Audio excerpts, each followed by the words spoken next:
The first thing everyone noticed about Rahim was his silence. He worked as a cleaner in the city hospital, pushing his trolley through long white corridors before sunrise. His uniform was always neat, but faded. His shoes were old, he spoke little, kept his eyes down, and moved as if he did not wish to disturb the world around him. People judged him quickly. Some thought he was uneducated. Some believed he was rude because he rarely smiled. Others assumed he was lazy, because during lunch breaks he sat alone, staring at nothing, instead of chatting with coworkers. Nurses passed him without greeting. Doctors barely noticed him. To most, Rahim was invisible. Only a few whispered unkind things. "He looks strange," one attendant said once. "Probably up to no good," another replied.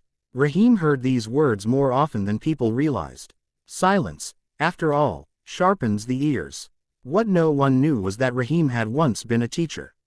Years ago, he stood in front of a classroom filled with eager children. He loved literature, loved explaining how words could heal hearts and change lives. But life, cruel and unpredictable, had other plans. His wife died during childbirth. His newborn son survived but needed constant medical care. Bills grew faster than hope. Rahim sold his books, then his furniture, then his dignity, one day at a time. When the school closed due to funding issues, he took the first job he could find, cleaning hospital floors. He told himself it was temporary. Life told him otherwise. One rainy afternoon, a new intern named Sarah joined the hospital. Fresh from medical school, confident and ambitious, she noticed Rahim on her very first day. He was standing near the emergency ward, holding a mop, watching doctors rush past. "Why is he always standing there?" she asked a senior nurse. "He's slow," the nurse replied dismissively. "Don't mind him." Sarah nodded. She didn't question it. She was too busy proving herself.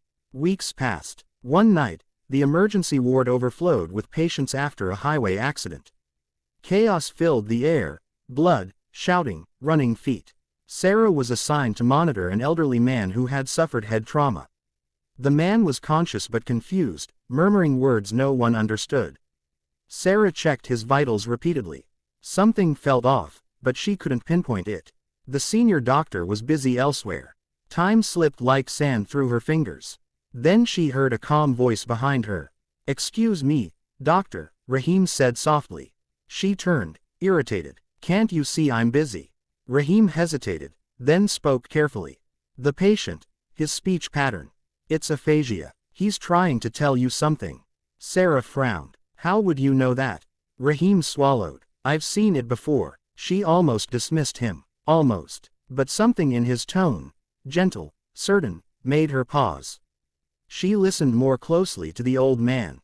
His words were broken, but there was fear in his eyes. Sarah ordered an immediate scan. Minutes later, the results confirmed it. Internal bleeding. Immediate surgery saved the man's life. Later that night, Sarah found Rahim cleaning the corridor. "You were right," she said quietly. "Thank you." Rahim nodded. "I'm glad he's okay." She hesitated. "Where did you learn about aphasia?" Rahim looked at the floor. For a moment, he said nothing. Then, as if a dam had broken inside him, he answered, "I used to teach literature and psychology. Long ago." Sarah was stunned. From that day, she began to notice things others ignored. Rahim reading medical posters during breaks.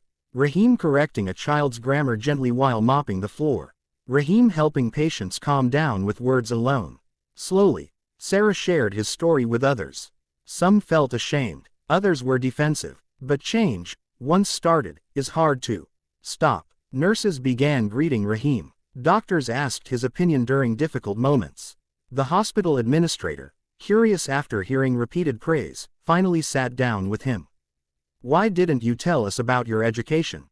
the administrator asked. Rahim smiled sadly. "No one asked." Within months, Rahim was offered a position as a patient counselor, someone who explained procedures, comforted families, and helped bridge the gap between doctors and fear. He still wore simple clothes. He still spoke softly. But now, people listened. One day, Sarah apologized. "I judged you," she said. "I'm sorry." Rahim shook his head. "We all do. Judging is easy. Understanding takes effort." He looked around the hospital. the same corridors, the same walls, but everything felt different now. Not because he had changed, but because people had finally learned to think before they decided.